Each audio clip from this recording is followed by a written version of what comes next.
আসসালামু আলাইকুম ভিউয়ার্স, সবাই কেমন আছেন? আশা করি সবাই ভালো আছেন। তো এই যে আমার হাতে দেখতে পাচ্ছেন নদীর তরতাজা ইলিশ মাছ। তো এই মাত্র এই নদীর মাছ থেকে জাল ফেলায় ধরে নিয়ে আসা হলো। তো একটা জিনিস, এই যে ইলিশ মাছের এই যে পিঠ, মানে এই মানে নিচের দিক দেখতে পাচ্ছেন, মানে ধারালো যে ব্লেডের চেয়েও বেশি ধার। তো এই যে ভাইরা বলতেছে মানে এইভাবে যদি হাত লাগে হাত কেটে যাবে, মানে এমন অবস্থা। এই যে দেখতে পাচ্ছেন এতটা ধারালো, এই যে এই ইয়েটা এতটা ধারালো, মনে হয় হাত লাগলে কেটে যাবে।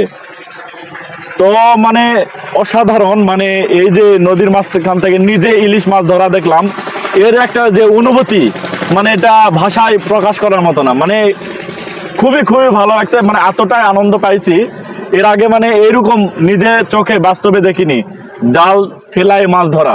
তো সবাই ভালো থাকবেন, সুস্থ থাকবেন, আল্লাহ হাফেজ।